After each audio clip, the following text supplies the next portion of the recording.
Cheers. All right, here we go. So, hello everyone. It has been a bit. I know, no face cam, crazy. You might be hearing, oh wow, how am I so fucking loud? Well, shit happens. Besides the point. So, you might be wondering what this video is about. Well, today we are going to do a discussion video on Kingdom Hearts 4. As of recently, back in the most recent Nintendo Direct, just out of nowhere, they released a new Kingdom Hearts 4 trailer. Yes, crazy. I know, it's insane that they even released one. And they gave us so much stuff in this trailer, but of course you might be wondering why I'm saying we. Well, that's because I have two people here. One is my Pookie Bear. I have a Scourge VA. What's up, guys? It's your boy Grant. I have my Pookie Bear here, and then I also have my lame ass editor and my good friend Jose, aka Egg Paladin. Oh, fuck yourself.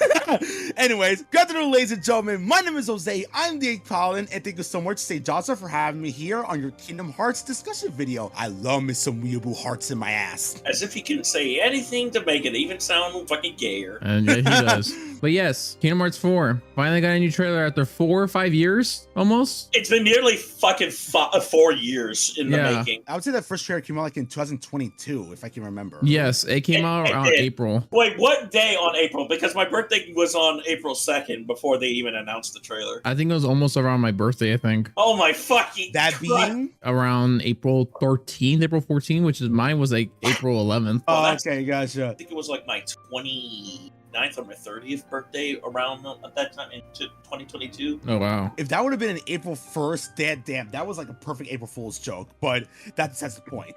Anyways, so shall we begin what we just saw in this latest trailer for the Kingdom Hearts 4?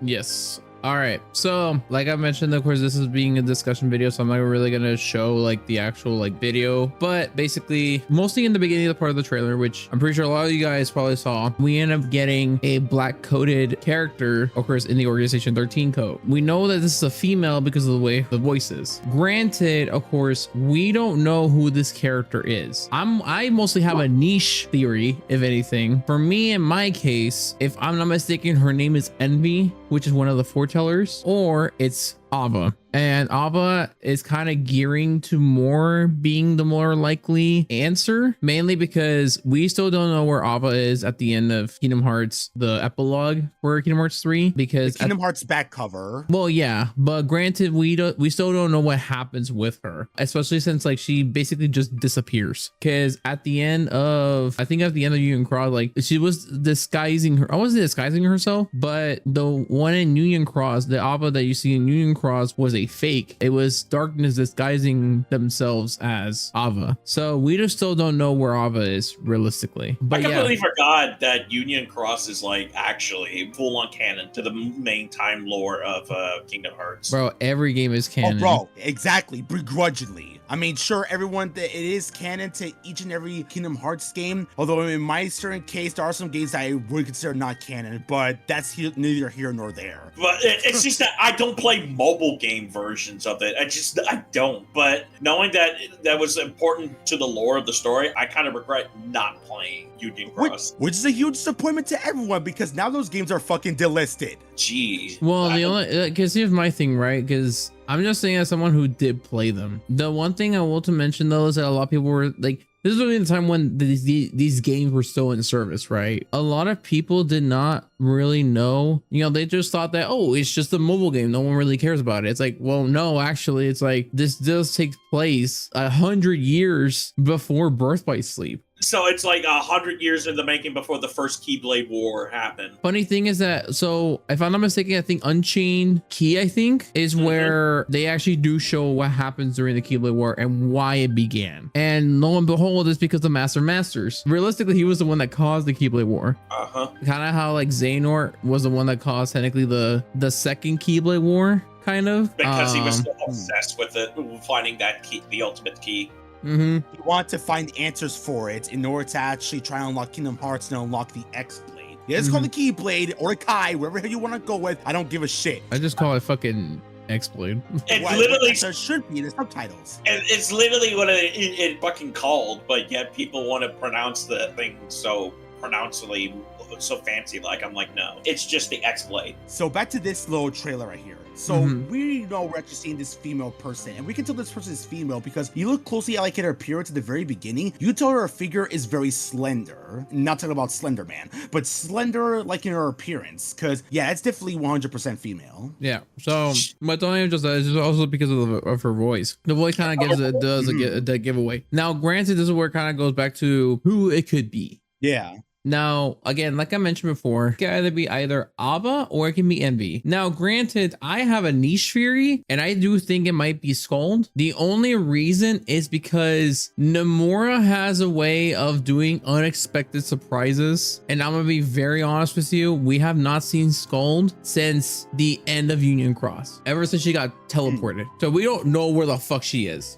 Realistically, there was teases of like maybe in Kingdom Hearts 3 that it might be Scold, but we still don't know where she really is. I mean, I'm just saying that niche theory that it could be her, or if it's not her, there is a possibility that we might end up seeing her, but we still don't know of that fact. Makes me go back to think about the ending for Kingdom Hearts 3 where Zigbar like met up with the other 3 individuals, the ones wearing like kind of animal mask or wolf mask. Yeah, those are the foretellers. I'm just surprised that even though that Zigbar was one of them. Yeah, who we now know is named Lushu, one of the apprentices for the Master of Masters. If anything, he's actually the apprentice of the Master of Masters. Right. All right. But anyways, let's get straight back to this lore. So we already know that Kingdom Hearts 4 takes place after the events of Kingdom Hearts 3, along with Reminded, as well as Kingdom Hearts Melody of Memories. Because we now know that ever since Sora like sacrificed his heart in order to bring back Kairi, and then the rest of with the friends like Riku, Kairi, along with Mickey, Donald, and Goofy,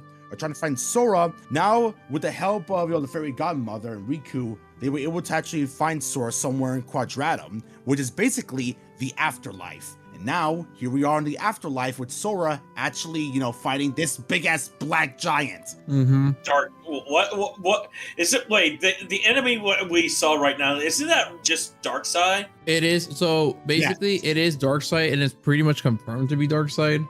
He's evolved. Yes. He has evolved. There's a reason. Well, I'm pretty sure there's already a reason why that could be why Darkseid even looks like this. Because it's not even just Darkseid. All the Heartless look like this. May I mind you, we don't see any of the artificial Heartless. It's more of like the actual Shadow Heartless, like the ones from the actual like Dark Realm. So It's like we don't see any artificial Heartless, and like the ones that actually like steal hearts. We don't see those ones. So if anything, it might be a possibility that like the darkness that was from Union Cross could be over here. But now, granted, the female character that was here with the organization code, she was basically explaining that this world, which is Quadratum, they name dropped it after in Melody of Memory, where one of the people in there in the final world, they ended up saying that world, more so that realm, never had neither light or darkness, but because of the arrival of the foretellers of Sora and everyone else that was from like the actual Kingdom Hearts dimension, basically darkness ended up following them. So that's why there's so much destruction was because of them. Yeah. Like that quickie dink. So anyway, to proceed on, we later see Sora actually try to fight the new evolved Darkseid, which now has a gaping mouth and a much more frightening appearance, and also has goddamn wings. So not only that, but we also, the reason why, in case you guys have not noticed, we also have the mentioning of Streliza, who's also now part of Quadratum, which in case you guys not know is going to be like the main focus of the hub world. And look at this son of a bitch out there doing all these nice abilities and flips and tricks. So yeah, so from the looks of things, I mean, it does look like Sora's that we see from the first trailer, he's using this chain whip a lot, which could be like more so now his like main gimmick. And for a lot of people that don't know, Sora, for many of the number titles, he always had a gimmick. Like for example, in Kingdom Hearts 1, he had like limits, and of course every single game had summons, but he always had gimmicks. Now for example, in Kingdom Hearts 1 he had limits, in Kingdom Hearts 2 he had dry forms, Kingdom Hearts 3 he had Keyblade transformations, and then in this one it does look like his chain whip is now kind of like more taking a more direct approach, that's what I like to call it. But the way it's kind of like he's using it, because we've never seen Sora use this move like at all. Nope. We never know how he even used it. So I do feel like there could be a possible chance of like, oh, hey, Sora actually learns this from this at this point or this point. Because we know that with Darkseid, it does take place around the beginning of the game, at least from the looks of things. I like to believe that Sora has like slowly evolved into his Keyblade skills, even with the new gimmick he's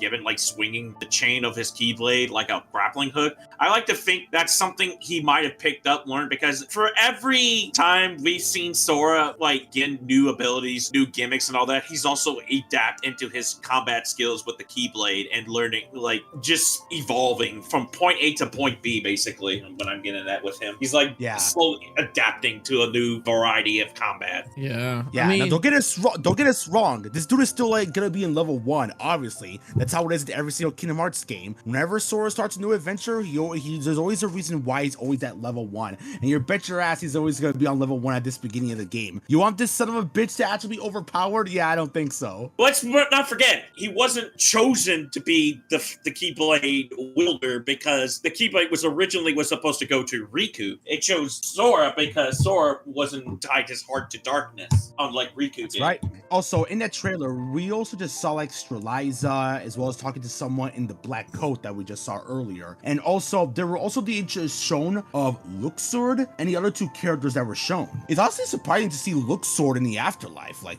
wow. So, does this mean that the other organization members were actually somewhere in the afterlife? I'm not gonna lie to y'all. Just seeing like former members of the organization, it's so bizarre to see them here. Especially some of them. Most of them are like were able to get their lives back and relive their lives during the events of Kingdom Hearts 3. But now here we are. We see some of them who didn't now here in the afterlife. It's fucking crazy. Another thing I want to also add too, right? The only thing I will say though is that in terms of former organization members, of course, Luxor was already gonna be the one that is definitely gonna be seeing, because we still don't know what his backstory is, and the only thing we know is that he's connected to Yozora, so that's the only thing we have at this point. Another thing to keep in mind too is that, I mean, the only thing I can think of that we might end up seeing is probably Marluxia, Marcine, and possibly fucking Demyx, because we still don't know what Demyx is all about realistically. And it's funny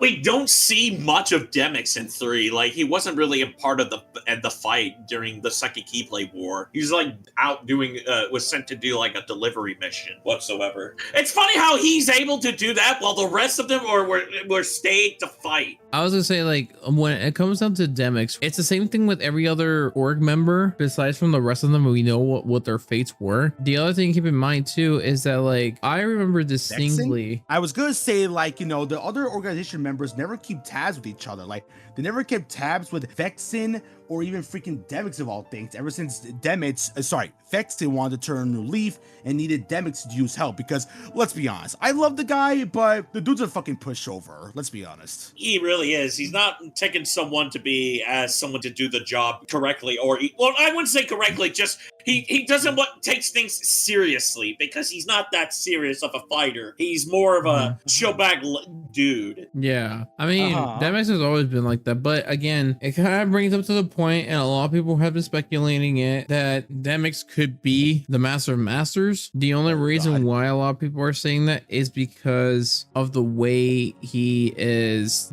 like body movement, the way he's talking, it kind of pinpoints like, oh, it might be Demyx. Especially when Demyx, I've been kind of thinking about this too. Demyx realistically does not fight, and you know who also doesn't really fight that much? Master of Masters. Oh, right. Like, he does not really fight. The one time we only did see him fight was in Kingdom Hearts 2. That was the only time we see him fight once, but that was because he was forced to. It was more of a force because he was cornered and he just like had no other option. Yes, and the thing is that it's also the same with Master of Masters. I forgot who it was, but someone questioned the Master of Masters like way of doing things was, right? And this dude pulls out his keyblade. Basically, the person in question was basically like not threatening, but kind of like devaluing his way of thinking. Both Demix and Masters, they kind of are, they react the same way. So who knows, honestly. But this is where I also want to get into this. All right. We know that in terms of how things are, right? So we already know that Strelitz is going to be there. We already know that we already have the Foretells coming in as being in like an antagonistic group. Right. So that's going to be a given. At least soon to be.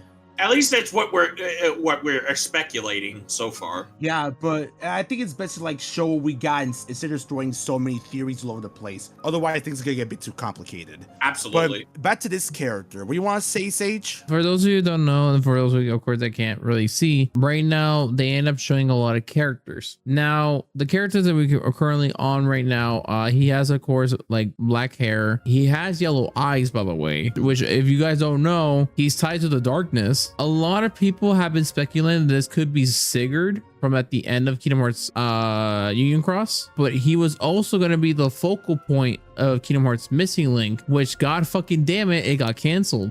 So yeah, so I'm pretty sure we might end up seeing why this dude was really important in this game. But yeah, I don't know if you guys need any thoughts on that, but I will say that while we understand that Kingdom Hearts Missing Link was absolutely canceled, I will say that when it comes to Kingdom Hearts 4, they might have a lot of connections and ties to try at least clear up some stuff for Kingdom Hearts 4. You know, just gotta put Sora into the mix, so everything just go in line to it, while also keeping tabs with like the rest of his friends, as well as like his Disney friends, and going to other Disney iconic worlds, which we have not gotten confirmation on which Disney worlds are going to be in, but we'll get back to that later. But back to the characters. So when it comes to like Sigurd or Vidali, that's how you say it? I think it's Volley. Valdi? Okay, I thought it was Valdi, but never mind. But anyways, there's also Sigurd, and not to mention Braid. We also never got to mention him. But at the same time though, we still gonna hope that Kingdom Hearts 4 is gonna have a lot of connections to Kingdom Hearts Missing Link. Even though it was canceled, we still want to see story remnants from the canceled game into Kingdom Hearts 4. Because honestly, I feel like that would be the best move, is still just having like a separate game on mobile, just to make everyone have Kingdom Hearts. But then again, I don't know what Nomura's gonna be cooking up, because he's the writer of this, but we'll have to wait and see. Yeah, I mean, who knows, honestly. I was gonna say we're gonna show off like more of the characters right here. Okay, there's this guy right here. Yeah, so this dude right here, it's pretty sure it's already confirmed on who he is at this point. I'm gonna be honest with you. So this dude right here is none other than, of course, like we mentioned, the character with Valdi, which if those of you who don't know about the whole lore with Union Cross Dark Road, this was one of Xehanort's upperclassmen. Basically, he's way more stronger than Xehanort during that time. So he was known for having like a mask, he had the black hair, the eyes were also there too. And of course, the only thing though about this character is that in Dark Road, we don't know if this dude is actually dead. He just disappears. Like we don't even know he's actually dead. Well, either he's dead or he's somehow teleported to there in some way. So we don't know exactly what's going on with him. But it's Nomura. He likes to keep a lot of secrets here and there, but we'll just have to wait and see. But also, yeah, keep on going with the new other characters. Okay, Luxord, of course. We still don't know what his actual name is. Another thing is to also point out is that his nobody earrings are gone. That always means that they're back to their actual like true selves. But I do feel like in terms of with this character though, I do feel like he's gonna be mostly like helping us in some way, shape, or form. It's a possibility. Plus, I really do like in that last quote where, you know, when Vexen was confronting Luxord. I don't know what they say, Luxord, I'll go with Luxord. Fuck it. What I'm trying to say is when it comes to Vexen and Luxord, Vexen was very suspicious about like Luxord and what was his role in this whole entire situation. Not to mention Xemnas actually powered up Luxord to actually, you know, trap Mickey in one of the cards, and when he actually was beaten, he gave Sora back the card, which was turned out to be a wild card, as well as Mickey. When he gave Sora the wild card, it will say it would help turn the tides, and then Sora will be at him saying, let's play again someday when we're just guys. And then Luxor replied saying, I like that very much, Sora. And this kind of ties into it. That small hint kind of gives me a thought that why Luxor is even in this sucker to begin with. Although I do want to mention why the fuck he even got into Afterlife. My only guess is somehow Xehanort must have got like his soul from the Afterlife and transported like into a nobody into the real world where, you know, where Sora, Destiny Islands, and all that other shit were originated from and became a nobody. But that's just a dumb theory. Yeah, I mean, because my end too, right, is that like, of course, there's a whole thing with Luxor being the whole thing, and then you also have like other characters as well. Now, my thing though, in terms of what his role is gonna be, it's still unknown. So that's the only thing to keep in mind. I'm gonna say, as looking at the design right now, Luxor actually looks fucking sick as hell. Like, he looks fly. I like that design he's wearing before he became a nobody and a member of the organization. Mm-hmm. Yeah, I mean, plus Tetsuya Nomura has a habit of making and drawing some very sexy looking characters, whether they're young, old, or whatnot, and this is no exception. Like, bro, look at this guy. He's just too damn delicious. No homo, obviously.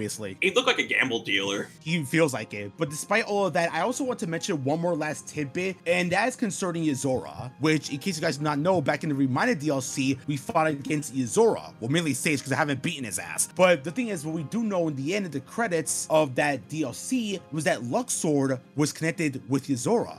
He was like his limo driver, which actually gives me the impression that Yozora might possibly also be in Kingdom Hearts 4. It probably would have explained, because after like so many teasers, like we saw him in the Toy Story world in Kingdom Hearts 3 and all that. All right, let's stop with this scene right here, because I do want to mention stuff. So looking at this, it possibly might be the Master of Masters, but there are two things I want to point out. One, the location, and two, the black feathers. If you guys see black feathers, you probably know what that implies if you're a huge Kingdom Hearts fan. I hope that doesn't imply people are going to be like, okay, I have to get this out of the way before we get to discussion on that. I want to say this to everyone, and I hope everyone knows this. For people who don't and they're like getting into the series, no, Final Fantasy and Kingdom Hearts are not one and the same in the same universe. They are completely separate. This is a different kind of universe to their storylines. Yes, that is correct. Kingdom Hearts is just another Final Fantasy spin-off, but it's not canon with the actual mainline series itself. They're all separate. Why would you want to have a canon Final Fantasy that involves Disney? Do you know how crazy that shit would be? Disney would never allow it. But anyways, back to what I was saying. So this location right here and the black feathers. So the black feathers right here, well, if you guys know a certain little one-winged angel, you probably know who it would be. Not saying it's 100% confirmed, but I hope to God that it would be Sephiroth. How many times have I seen or heard this fucker come appear again? Every mainline Kingdom Hearts things. It's like, except for 3. All right, we never seen him in 3, but 1, 2, and now we might see him in 4. Like, I'm like, how many times they're gonna make him like a secret boss character? Honestly, I'm actually kind of debating if it would be Sephiroth or is it going to be completely someone different. But seeing the black feathers, there's just no denying it might be Sephiroth gonna show up again. But what will that tie to the afterlife world and all that? Because technically, Sephiroth is not truly dead. They just vanish in thin light along with Cloud. He doesn't truly stay gone or dead. He's just somewhere else. Because the first time we fought Sephiroth, it was in Kingdom Hearts 1. It was at the Hercules world. And now in Kingdom Hearts 2, we fought him in Hollow Bastion, which turned out to be Radiant Garden. Because Final Fantasy 3, they were going to have Sephiroth and Cloud return. But spoiler alert, we have no Final Fantasy characters in it. With the exception of the Moogle and, of course, Tifa, Yuffie, Sid, and even, I forgot the other guy. Leon and Aerith. Even though Leon is not from 7, he's from his own game, from 8. I think Square Enix has to bring in characters from the same number sequel and all that. Yeah, but that would be pretty interesting. But despite the black feathers, I also want to mention the background, because I never talked about this with Sage or anything else besides that. So in the first trailer, we saw a forest-like background, and we all saw like a specific mechanoid in the background. Call me crazy on this one, although you guys maybe call me crazy. I think this might be a Star Wars world.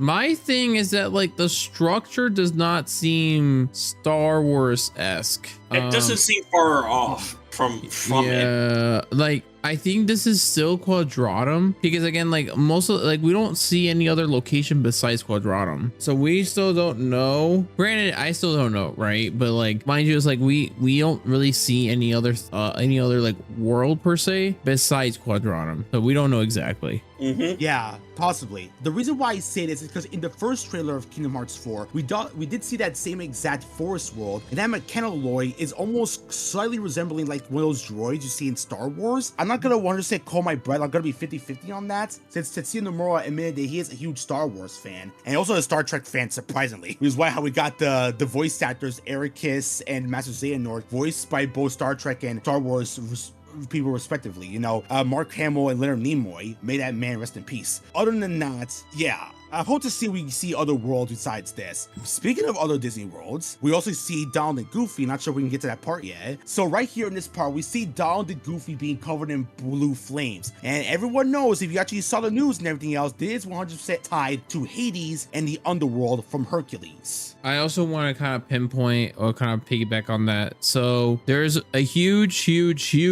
reason as to why Donald and Goofy could be there. The reason why Donald and Goofy could be there is because, one, for starters, which I'm gonna have to bring up fucking Union Cross. Well, actually no, Union Cross Dark Road, because it's always gonna be piggybacking the mobile games. But basically, at some point, one of their classmates basically ends up going to the underworld to get in contact with someone who is a fallen Keyblade warrior. So basically, Hades, which is the pool of death, has the ability for you to contact the dead. And so I believe that's what ends up happening with Donald and Goofy, is that they're trying to do that to get in contact with Sora. It's because somehow they end up finding out about this. This is not even known information with them. This is like information that's dug deep in the fucking graves. So you don't even get that from like anywhere, which I do feel like that's where it kind of ties back to Mickey, where he's in the library. Yeah, because here's the thing, in case you guys were not aware about this, ever since the announcement of Kingdom Hearts Missing Link got canceled, Tetsuya Nomura along with the Kingdom Hearts team decided to actually try and give screenshots of what the game is like production right now. And we see Quadratum, Sora doing some Keyblade ability attacks, and we always see Mickey Mouse in an unknown library. It's a possibility that that place might be Scarlet and Kylum, but it's a possibility that might take place somewhere in a current timeline, because what we saw in Kingdom Hearts 3 was from the past. There's another thing that brings up in the interesting lore of Kingdom Hearts. It's like sometimes there's like time traveling and going back from the future to the past. Especially, and not only that, it's also dealing with going beyond the limits of like no returning, and then you could possibly be erased from existence. Yeah, it feels like they're trying to actually play God or escape like the inevitability of death. There's always gotta find an answer to all this crap. But anything else, there's also Hades into the mix. And we know that it's Hades because, like I said, one, the blue flames were into this. Number two, the Japanese voice actor of Hades was confirmed to be voicing this character. And lastly, number four, there was news of Hades' English voice actor James Woods confirmed to saying that Kingdom Hearts 4 might be the best in the series, at least in his opinion. So you know that this sexy son of a bitch is back to doing the Blue Man himself. Yeah, I do feel like Hades is probably, if not the most important Disney villain in this series by far. Especially the fact he's been there since the beginning. It's the same thing with Maleficent. I was gonna say Hercules has been in almost every single Kingdom Hearts game, with the exception of Dream Drop Distance, which I know how you feel about that stage. I'm not gonna bring it up, I promise. But at the same time, yeah, Hercules has always been like an important role. Like, I don't know what's so big about Hercules that warrants Kingdom Hearts to use the same role so many times, while the other ones either get at least like once or twice in their inclusion. I think this might be for story reasons, but I have no idea. So the other thing is too, is that like, again, Hades has got to be one of the most important Disney villains. It's the same thing with Maleficent, which, by the way, in case you guys don't remember, Maleficent is still looking for the black box, which granted, we still don't know what that fucking thing is. It's treated like it's like Pandora's box. Well, it's kind of like Pandora's box, but the way they're kind of treating it, it's like the fucking FNAF box from FNAF 4, because we don't know what that shit even contained. Wait, I feel like the reason why, what's the director of this game name again? Tetsuya Nomura? Yeah, I feel like the reason why he's using like someone like Hades and all that, because I think he really like gets into the lore of like Greek gods and all that stuff. And like Hades is like not just a pushover for an old mythical Greek god. He has some good potential ties of like, using the dead for the story, and for Maleficent being like an ancient kind of evil mythical a fairy and all that. Wait. Have y'all seen the movie Enchanted? No. Are you talking about the old Enchanted Disney movie? Yeah, the live action one where it was canon in that movie that Hades and Maleficent got married and they had a kid at that time. The daughter of... Oh, wait. No, I know what you're talking about. Yes, I do know. Yes. It would make sense why they use, like, we see, like, returning Disney villains in Kingdom Hearts, not just more use, but an understanding reason behind. Because, unlike taking the movie Enchanted, Hades and Maleficent have, like, bigger special roles to fill in the world of Kingdom Hearts. They're not just some one side-off character, like we don't normally see anymore from time to time. But something tells me Hades has a bigger role for this, and I can't wait to see what it is. It's confirmed by the voice actor, James Wood, saying that this is going to be the best Kingdom Hearts game of the whole trilogy. I probably might take his word for it. Mm-hmm. Bro, I just said that from the very beginning. Yeah, no, I know you said that from the beginning, but I'm saying this as someone who's been loving the series from the very first Kingdom Hearts game back in the, I forgot when the first Kingdom Hearts came out. It was like I know it was for the PlayStation 2000. Oh my God, that is so long. Anyways, but regardless, for someone who's been a big fan of the series and all that, and this is going to be, because I know there's not going to be any more Kingdom Hearts after this, but it has to end at some point. Well, Grant, it's like I mentioned too, right? When it comes down to the whole entire franchise, it's not gonna stop after Nomura like retires, because realistically, this franchise is what makes them bank. Realistically, right? But it's also the fact that it has such a huge fan base. Like, granted, Final Fantasy has a huge fan base too. Don't get me wrong, it does. Like, if you show them a picture of Sora, they're gonna know who the fuck Sora is. It's kind of like Sora is like their Goku, basically. Yeah. Also, I do want to add on to Sage says, yeah, I agree. Because here's the thing, a long time ago, before they showed Kingdom Hearts 3's like first teaser trailer, they showed Final Fantasy Versus 14, which later became Final Fantasy 15. Not everyone in the crowd cheered for it. Sure, people were giving them major applauses, but not everyone were hyped about it. That is until after when the trailer ended, Kingdom Hearts showed up, and everyone was screaming their tits off immediately. That goes to show you that despite Kingdom Hearts being a spin-off to Final Fantasy, it is by far the most popular franchise Square Enix has than Final Fantasy itself. Yeah. And that's all thanks to not just including Final Fantasy characters, but also iconic Disney characters. Something that both fans of both series can actually enjoy. But here comes the bigger part of my biggest problem with that, is that Disney can be very picky about letting Square Enix use some of their licensed characters into the game. They feel like they have owned the rights to everything of Kingdom Hearts, and it just makes me wonder, do you think that if any new Disney characters are added into Kingdom Hearts, wouldn't that technically say that Square Enix would slowly be owned by Disney? No. Because the reason, go ahead. Like, the only reason why I say that is because it's very doubtful they would even do that, especially since like Disney already technically owns Epic. So it's like there's no really rhyme or reason to even take over Square Enix. What? Sorry to interrupt. You said owns Epic. Don't you mean they own Kingdom Hearts? So Disney does own Kingdom Hearts, yes, because of course of all the characters that are in there, yes. But the thing is that they're not gonna own Square Enix. I'm saying in the sense of like, I highly doubt they'll own Square Enix, especially if they already own Epic. And by Epic, you mean Epic Games? Mm-hmm. Oh my God, Disney, stop buying competitors. Just do better shit.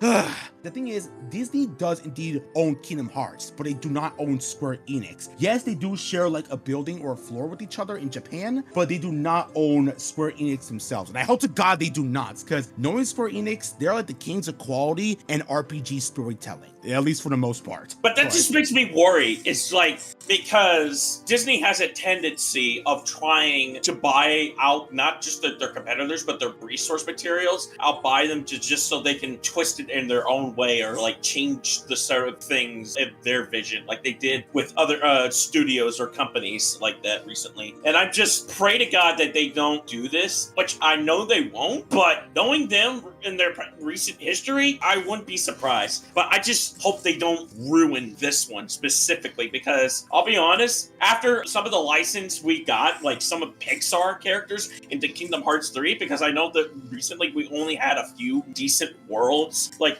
compared to all the other ones in the previous Kingdom Hearts games. I feel like the lack of worlds in 3 were not that great, because despite them being Pixar worlds. So in other words, Toy Story and Monsters Inc. Those are the only ones. Yeah, the only ones, and then you got like Frozen, Big Hero 6, and then the return of Pirates of the Caribbean, which, by the way, I love seeing the return of Pirates of the Caribbean. Awesome. But yeah, anyways, back to this whole like video thing. We already got like sort of confirmed Don the Goofy are in the underworld. We know that Mickey's in the library, and Riku is trying to like find Sora somewhere in Quadratum. We don't know where exactly. And also, we got this sexy shot right here. Before you do, I'm just gonna say this. I was surprised when you told me who that was, and I was like, are you fucking kidding me? So I want to start this off as for people that don't know, Xehanort's back. I already was assuming that he was going to be back, especially since Demora did tease this for the 25th anniversary with Xehanort having an umbrella. And the fact that Xehanort has an umbrella here does confirm that he is officially back. But I do feel like he will definitely be an ally. There's no reason that Xehanort should even be a villain at this point. I do feel like he's gonna be more of an ally, mainly due to the fact of like what is going on with Infor. But I do feel like Xehanort, in my personal opinion, is probably going to be Sora's mentor and probably teaching him stuff, especially since Xehanort is in his prime. By the way, he's not an old man, he's in his prime. He's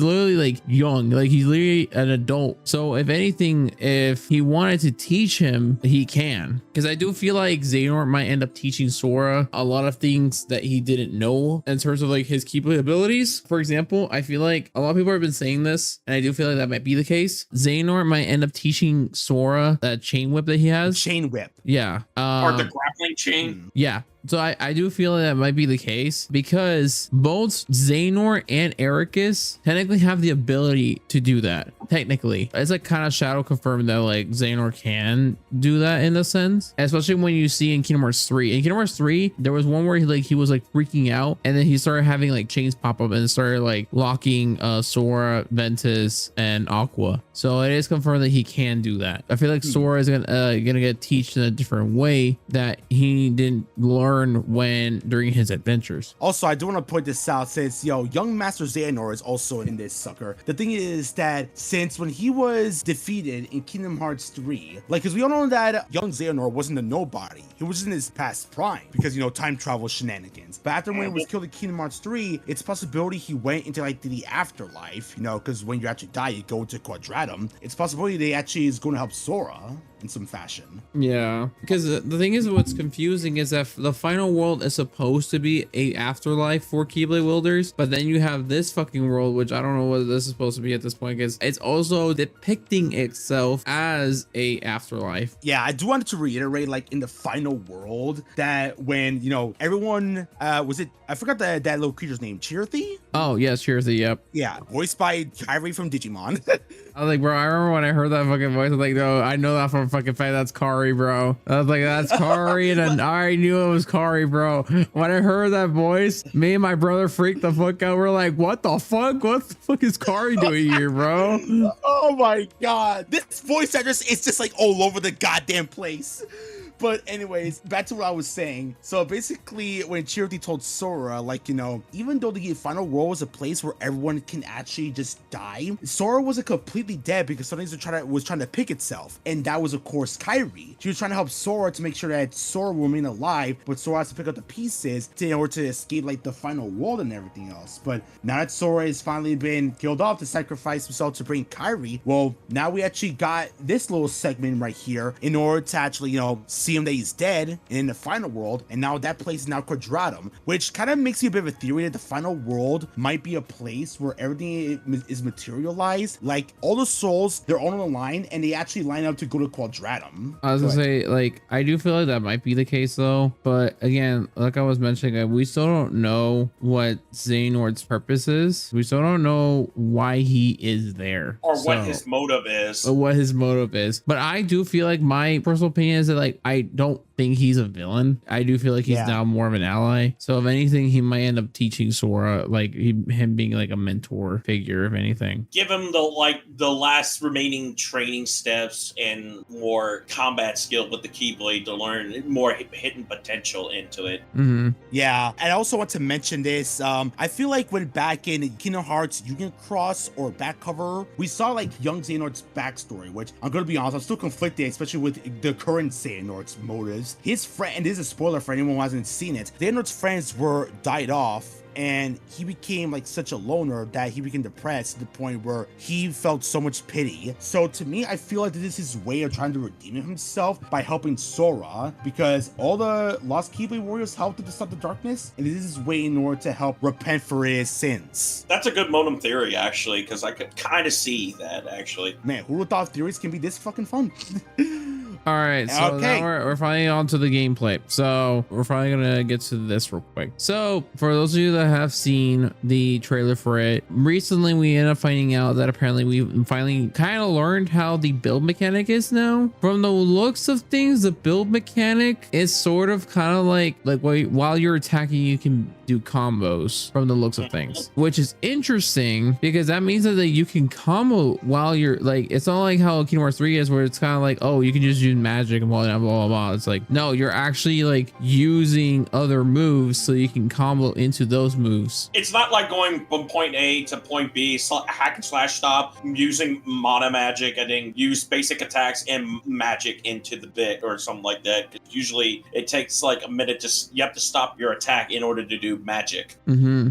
Yeah, we do remember like in the first trailer, there were like 3 prompts in like the HUD. There was attack, magic, item, and the bottom it said build, and this is build. So my only guess, you must select a specific build ability, and then you actually use that build ability to actually cause damage. And if you look closely at those like abilities we're looking at right now, you actually see below that you actually use Lava Slash for the A button and B button for the flowing edge. So my only guess is that you use those abilities multiple amount of times, and you select a bar fill up. Is that bar filling up, by the way, or is it going down? It's kind of looks like it's going down. I can do it frame by frame. Oh, it's going up. Yeah, that's what I was thinking too. So this is where it gets a little bit interesting with the gameplay. I ended up finding out when looking at this more and more. So the way it works from what I can see right here is that each move you're using, the bar drops down. This is my understanding of it, but the way it's kind of formatted is like, for example, you use like flowing edge or you're using lava slash. And then right here, I think this is where the new build mechanic starts coming into play, where it might show on here. Right here, it says like Volcanon. From my understanding, is that, where everyone that knows, reaction commands are back. So we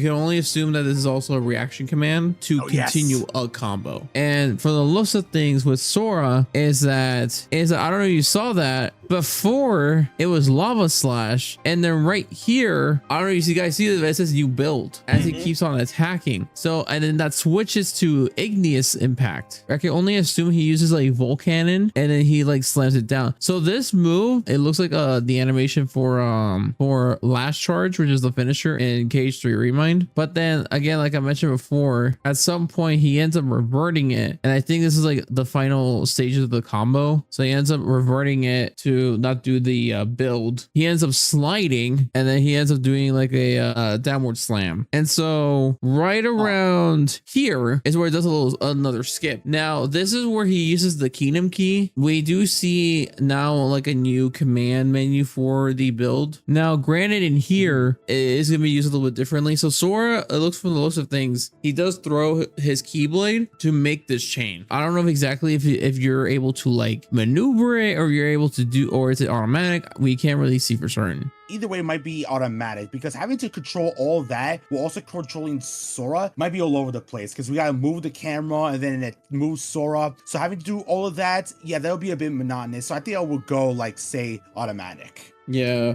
And what's interesting about this too is on here with the gameplay, you do see a little icon right around here. And when I'm guessing if you press on it, Sora ends up actually grinding on it. And then while he's grinding on it, he also does damage. And then at the end of the grinding, these little things right here end up becoming like projectiles. Like these little, like stars. Like these stars basically become like projectiles. Basically, Sora ends up like, at the end, he ends up jumping. Then afterwards, he ends up using another move, and he pulls out his chain again and throws the same stars, and those are projectiles. Because if you see right here on the bottom left, there's chain raid and there's star ring. My guess is that chain raid is the move that he's using when he throws the Keyblade. That's the only thing I can think of. And then right around here is another skip though. So right around here is where we do see like one of the, like kind of like a finisher sort of. And so we see that Sora opens like a door of some sorts. We don't know exactly what the fuck this thing is, I'll be honest with you. Didn't a command prompt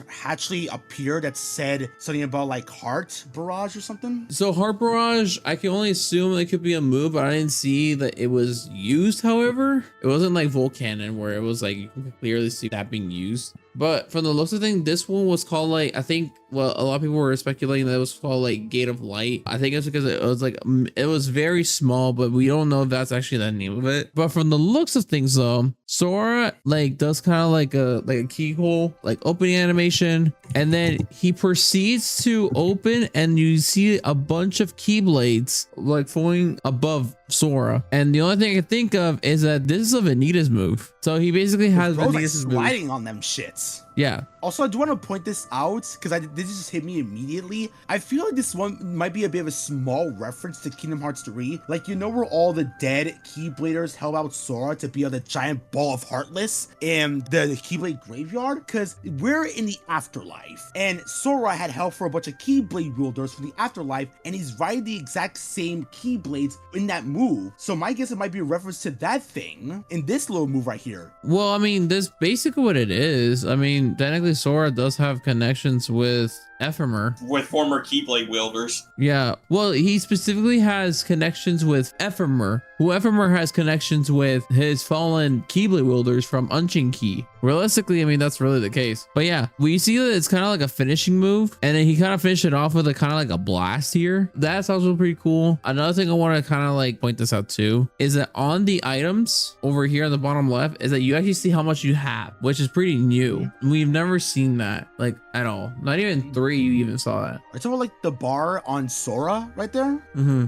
Oh yeah, I assumed that it was gonna be like the shock locks from Kingdom Hearts Birth by Sleep as well as Kingdom Hearts 3, but I think there might be a small possibility of what happened. I guess if I'm gonna take this over the shock lock, then hey, I'm not complaining, you know? Let me get more cinematic gameplay. I love this shit. We still don't know if Sherlock is coming back, like, because right now it's just called the EX gauge right now. We still don't know if like that's really like the focus gauge. We still don't know about that. All right. So afterwards, this is like a little bit before the end of the trailer, but we do see Sora still fighting the dark side, and we get a glimpse of Sora's like base combo. I was gonna say we had the return of the hack and slash JRPG gameplay, because we see, of course, we have attack, we have the return of magic, which of course I assume is Firaga, Thundaga, Blizzaga, possibly Arrow, and also even Cure. You can't have a Kingdom Hearts franchise without Cure. I need that in my life. But also, the only thing that we also have to return is the items, but I think Sage, you can point this out. Yeah, so basically in the entirety of the Kingdom Hearts games, we never actually saw like a indicator of how much items you have.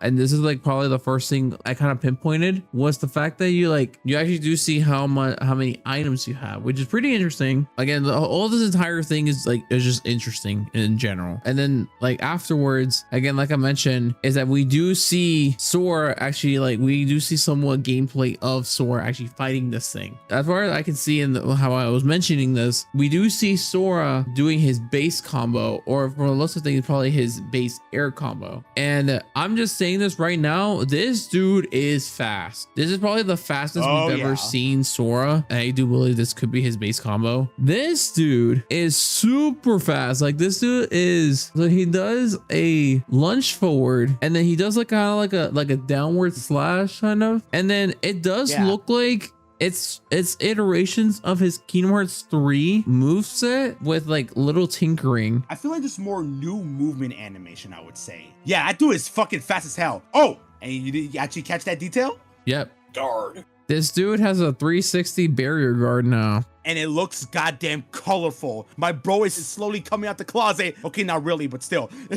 The thing is that this is awesome, because I'm gonna be honest here, my personal favorite guard has got to go to Aqua. Because the thing is, don't get me wrong, I love Ventus's guard, Terra's guard is fine. Sora's guard is the only one that always gets me mixed feelings. The thing is, he doesn't stay still with it for at least barely half a second. He only, no, for at least a second, I would say. But when it comes to him staying to guard, he needs to knock it down like he's parrying firing something for almost like half a second. Granted, while guarding does actually indeed work in some instances right here, this one at least makes up for it because he has to actually guard straight, but he's an easy target when he gets hit on the backside, which can be a fucking pain in the ass. So when it comes down to it, right, when I first played Base KH3, his guard was complete and utter ass. It was garbage. Like, no, I'm not disagreeing with you. I'm actually agreeing with you. I'm just laughing because this is about to get a full-on rant about why his guard version in KH3 was the absolute dumpster fire of a fucking disaster. Dude, oh boy. Well, like, here you go, ladies and gentlemen. We're gonna have a huge St. John's rant, so hold on to your asses. like, bro, I'm sorry, man, but his guard was ass. Like, I'm sorry. Let me give you this. Imagine trying to guard shit, and imagine they didn't fix that guard in Remind, and they never fixed the fucking guard. You know how frustrating that would have been with the data fights? Extremely infuriating.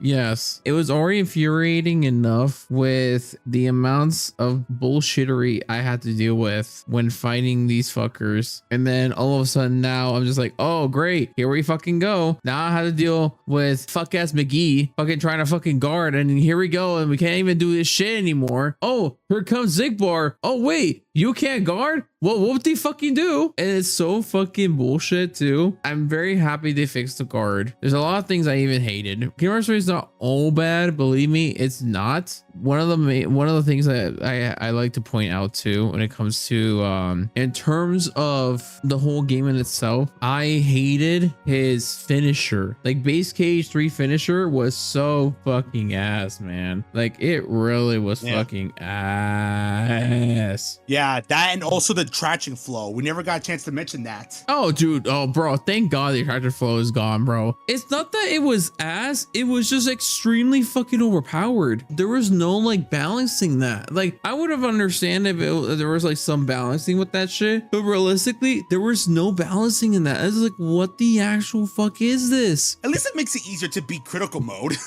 It was not. It wasn't. I'm literally saying this as someone who literally played it on critical mode level 1, and no, it was not. You're talking to someone who basically puts himself on the hardest difficulty and plays it like he's a masochist, just to test his limit. No, here, granted, Kingdom Hearts 2, I can deal with that shit. I played it so many times, I can deal with it, right? Kingdom Hearts 3, however, you are literally having your ass on fire multiple times to the point where you can't even take it anymore. It's really bad. It's beyond ass fuckery bad. It got to the point where I remember distinctly when they first released critical mode that I could not take that shit. It was just extremely fucking stressful. And so I just had to fucking just deal with it and be like, well, be on my fucking merry way. Whoop-de fucking do. Anyway, so continuing on with the trailer. So this is basically kind of the last bits of the trailer though. So right here, he ends up guarding, and then you see a piece of the building actually like breaking off, while you also see workers inside the building also collapsing, which is really, really interesting.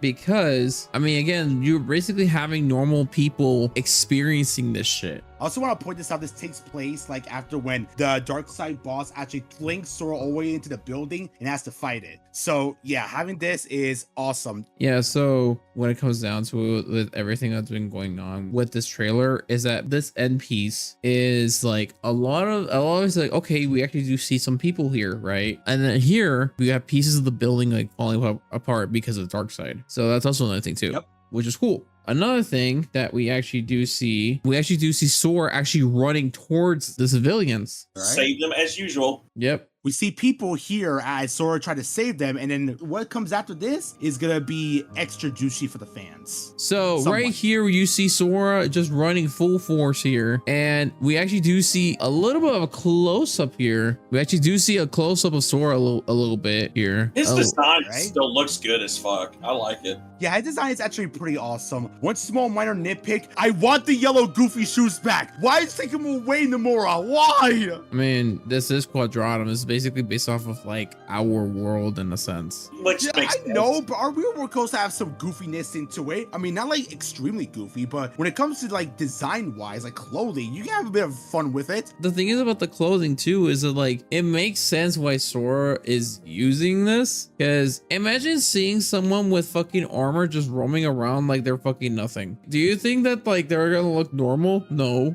No, they're gonna think you're a little weird.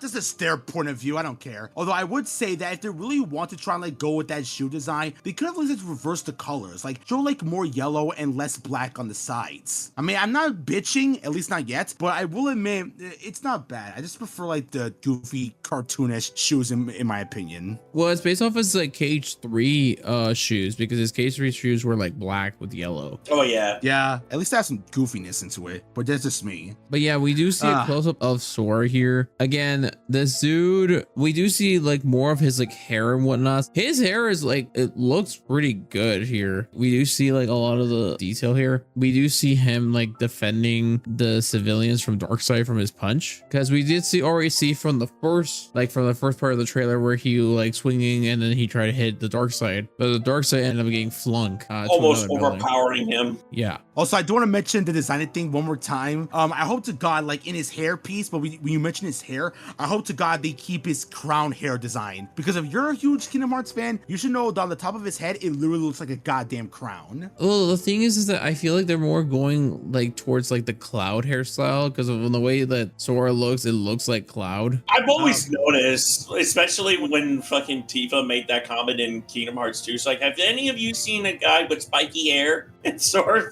literally just stroked the tip of his hairpiece. But yeah, and then of course, and then afterwards, this is like the end of the trailer, of course. Also, one more thing we never got a chance to mention. When Sora deflected the punch from the dark side, the HUD was immediately gone. The reason why I mentioned that is because it was a quick transition from gameplay to real-time cutscene. This is all thanks to the power of the Unreal Engine 5, which in case you guys have not noticed, this game, yes, is being developed on the Unreal Engine 5. Yes, the same engine that's used from almost other previous AAA games, including using this and on the Sonic Racing Cross Worlds server. With a very shit server, mind you. But I'm not gonna bitch like this Mexican here. We're not here to bitch about the Blue Hedgehog. We're here talking about the discussion of this. Yeah, Sonic's on board. It's Kingdom Hearts baby time. But anyway, despite all that, yeah, I really do like how they quickly transitioned for like gameplay to like real-time cutscene, which is actually pretty freaking awesome. It looks pretty goddamn good, as long as there's no online server shit. I'm gonna be very real with you. They have not done that shit since Melody of Memory, and I highly doubt they're gonna do that. Yeah, Kingdom Hearts has always been a single-player game franchise, so having to do it on this game, it would be nice if we got co-op. That would be a little interesting, but online, that's gonna be very inconsequential. So hell no, I highly doubt it. If they're gonna do online, I don't mind doing an online feature. The question is how they're going to work the co-op thing. That's going to be the most interesting if they ever implement it in this sort of. My thing is that I don't think co-op would be the good way of doing it. Mainly due to the fact of like, I mean, they've done co-op before, like for example with 358, but it's because that one made sense. They had an online feature with Dream Drop Distance, which you had like different portals on the 3DS. It was different people that had those portals that they placed them in there. Like I wouldn't mind having an online feature, like for example, like if they had like mini games, for example, in Kingdom Hearts 4. I don't mind if they had like a leaderboard and you had like different people like being like lined up. That I wouldn't mind. Mini games in previous Kingdom Hearts game have always been like a treat in my eyes to see. Besides worrying about like the main quest to do and like worry about the story or the venture ahead, there's always a time to cut and take a little short break and play some of the mini games that they have in certain worlds. In some things, like the mini game board from Birth by Sleep, I think that was one of my most favorite kind of mini games I've ever played. Kingdom Hearts has such unique mini games to play from, like it's from Birth by Sleep to the first one, then the second, and the third one is ass. Which one? The third one.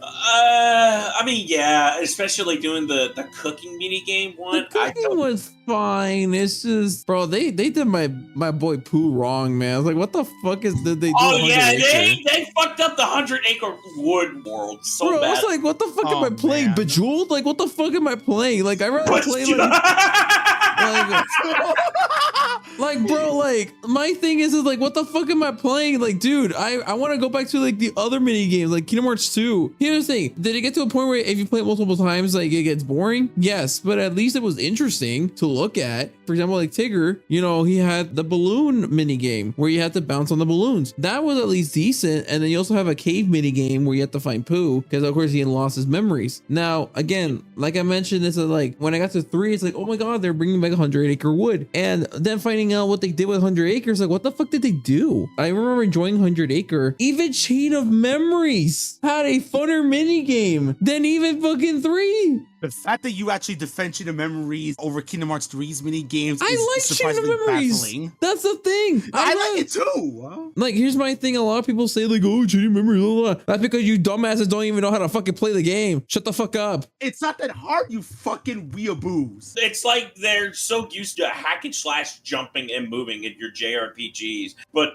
don't know how to use the cards correctly because you have to use your brain and strategy with Chain of Memory. Exactly. It's not just rushing through, it's always a strategy. That's why I like so much about it. But I think we got into like a bit of a tangent way too much. Let's get to this trailer and see if there's anything else left. No, this is basically it. It's just gonna show up with the whole like Switch thing. Kind of more saying this as kind of like I guess a final note. My thing with this game too is that I know for a fact it's gonna have a more darker approach. Well, I wouldn't say a darker approach, but definitely a more grim like tone. A little grimy kind of approach to like your little happy-going kind of friendship thing like in previous ones. Yes. Basically, less lighthearted, more dark stuff, but still mature that kids and adults can handle. Yes. Yes. Because my thing is this though, when it comes down to, especially for this game. Now, granted, I still enjoyed how, of course, the game is and whatnot, and blah, blah, blah. But my thing was just like, I thought that Kingdom Hearts 3 was going to become dark. Now, granted, it did have some things that were indeed some like dark tones, but it wasn't like that heavy. But in this game, which for a lot of people that don't know in this trailer, Sora did not smile, not even once. The entirety in there, he was serious. This was a locked in Sora. Like, this was a dude that did not To be himself. Mm-hmm.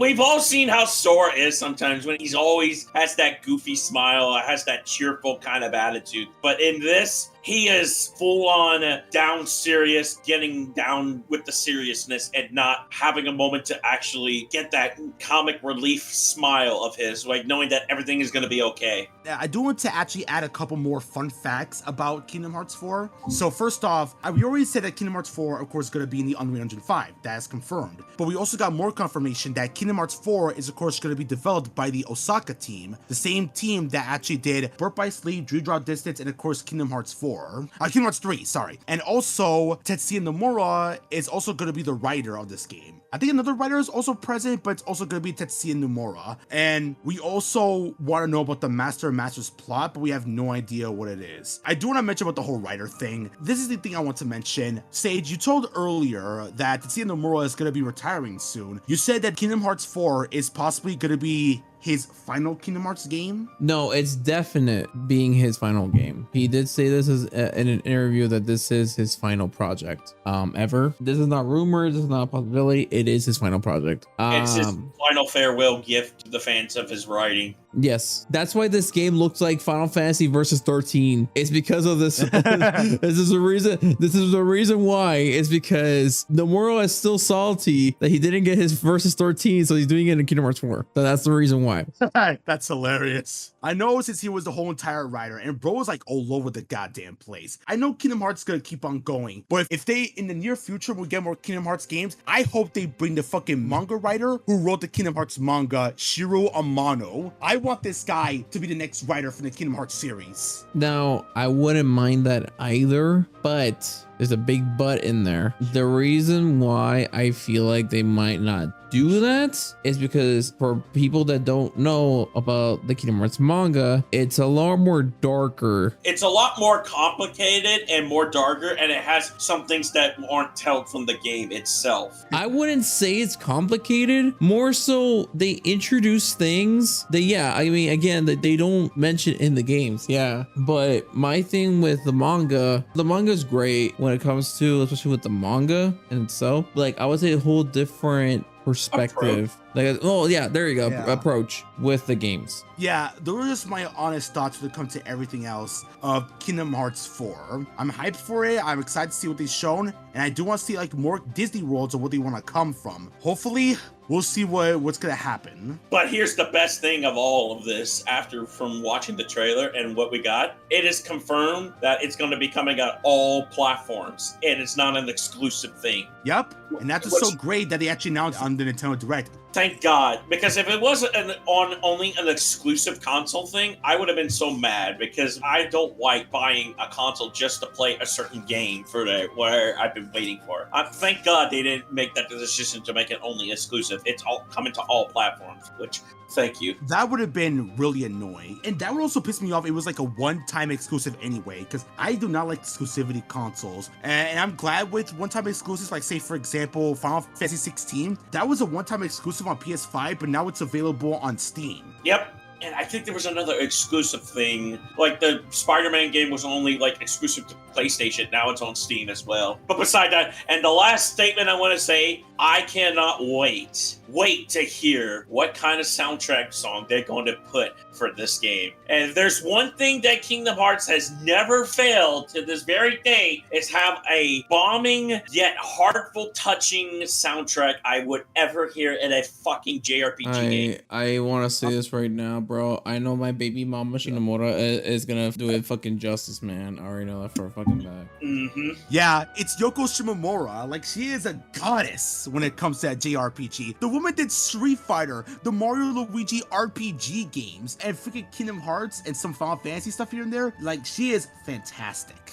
Like, oh, a chef's kiss. Any final statements now before we try to close off? The only statement I have is that I hope whenever the next trailer comes out, which, God, I hope it doesn't make us take another fucking 4 years before they make another trailer. I can't wait to hear when they'll have the announced release date, when we have an official release date, because I will mark that shit on my calendar immediately and count the days when we will finally get ready for one of the probably biggest, hypest Kingdom Hearts game since everyone was hyped for 3, which we already know how that was. The moment I hear there are pre-orders, I am buying that shit frame 1. I do not fucking care. It's on site. It's literally on site. I don't care how many ops I have. I'm literally getting that shit frame 1. Frame 1 down. Let's go, gamers. I'm pretty sure I might end up doing it as a playthrough, but if I'm gonna do it as a playthrough, I might do it on PC. If anything, I'm probably gonna buy it, or if not pre-order it, maybe 3 or 4 days before its release. Like, if I hear if they're doing pre-orders, I'm pre-ordering that first on PS5.